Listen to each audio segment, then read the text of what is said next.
What horrid secrets do your parents have, and are oblivious to you being aware of? This isn't really my parents' secret. More of a secret about someone else they kept hidden from me. When I was 7, my best friend died. My parents got a phone call the morning after he passed, and I remember watching the color drain from my mom's face when she answered the phone. I asked her what was wrong, and she assured me that I didn't need to worry and she would tell me after school. She did. And my heart broke. He lived about an hour away from me at the time, so we didn't go to the same school, and nobody that I knew him. So nobody had heard anything about his death, which was probably a good thing for both me and my parents. I found it odd that I wasn't allowed to go to his funeral. I don't even remember the excuse my parents gave as to why I couldn't go with them, but I figured it was because they didn't want it to make me upset, so I pretty quickly shrugged it off. Well, later that year I bought a cheap little heart-shaped locket from one of those quarter machines you find at pizza places and roller rinks. I decided I wanted to put his picture in it, so I'd always carry him with me and never forget his smile. When I got home I typed his name into Google Images, and among the top results were a few pictures of him, including one from his memorial. I found one of him with a big toothy grin and clicked on it, and my heart dropped. Next to the picture was the headline from the article the photo came from. It read, "Police arrest mother in friend's named death." My heart beating 3 times its normal speed. I read the article, and then another. The woman I thought of as my second mother had killed my best friend. The woman who called me cubby and made me hot chocolate and introduced me to the Jungle Book murdered my brother. I think I kind of went into shock for the next day or so. I couldn't believe it.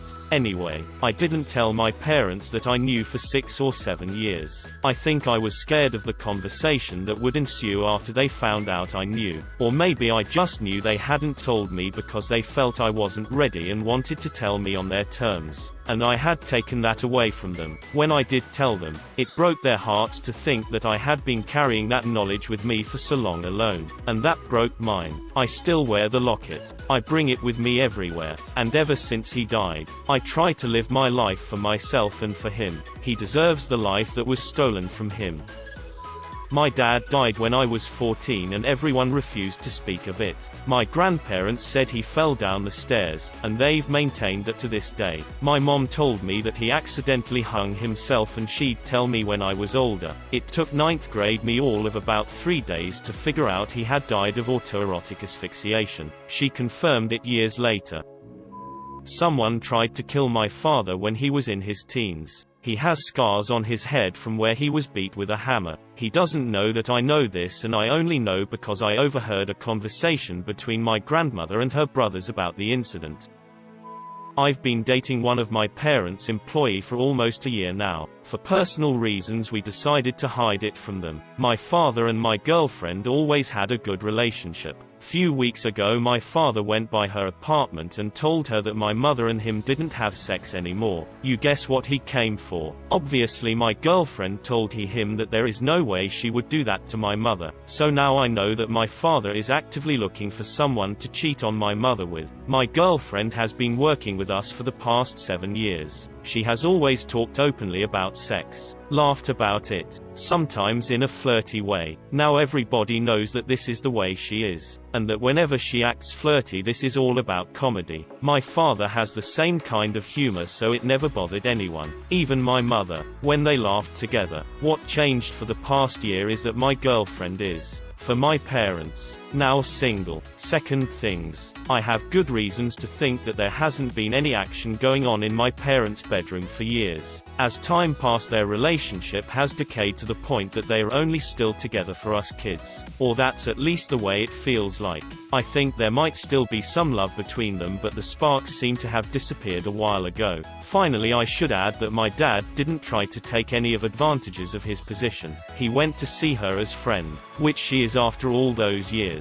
Apparently my dad and her talked for a while, and he confessed that he once told my mother that if she wouldn't have sex with her anymore, one day or the other, he would cheat on her. To which she responded, "Do it. The way I see it, this was the first attempt from a man that has been refraining himself for years." My mother told me the scars on her arm were from an accident, but they were clearly from one or multiple suicide attempts. I knew when I asked, but I let her lie. My dad is now with the woman he was cheating on my mom with before she died from cancer. My divorced parents are both cheating on their current spouses with each other.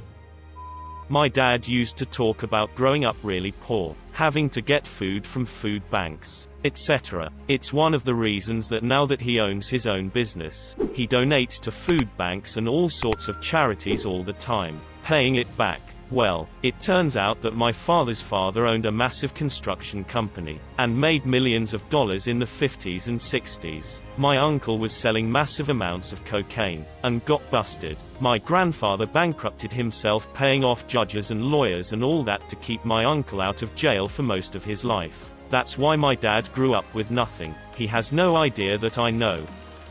I know my dad cheated on my mom several times using AIM. AOL, how 90s is that?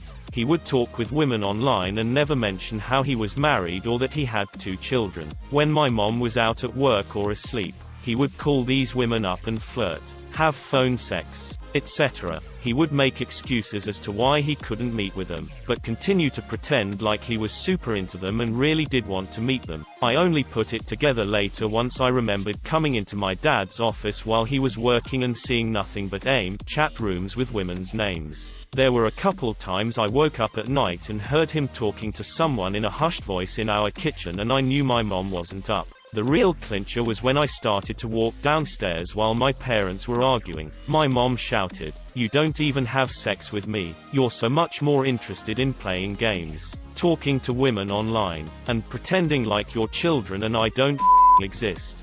I heard a pause and then he tried to play dumb, to which she responded, "Don't lie to me. I see the phone records. I called one of them and she told me everything." I have never so promptly turned around, went back to my room, and pretended to be fascinated by Mr. Potato Head so fast in my life. Mom never talked about it or let on that it happened. Neither of them had any idea I overheard them or put the pieces together. I've never told my brother. They are no longer together. They got divorced shortly after when my mom found out that while she had been working 3 jobs, he had been sitting at home, not doing anything to find a job, racking up a ton of debt, and secretly bought himself a motorcycle which he kept in a storage unit away from home. She came home early, grabbed the mail before he could, saw the debt notices, then opened the garage and found a shiny motorcycle sitting there. He hadn't had time to return it to the storage unit because he wasn't thinking she'd come home early. That was that. I have never so promptly turned around, went back to my room, and pretended to be fascinated by Mr. Potato Head so fast in my life. God, have I had these moments in my life.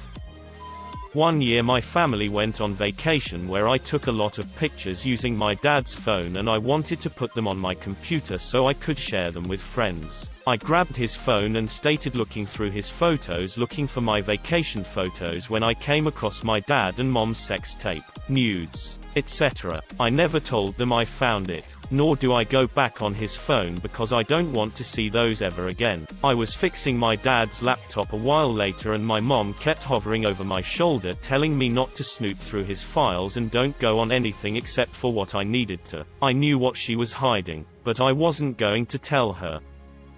My mom had to do some soul searching for AA. She wrote a list called Life Resentments and having kids was the first bullet point. Found it while I was looking for my social security card to apply for my first job at 16. She kept it in a safe.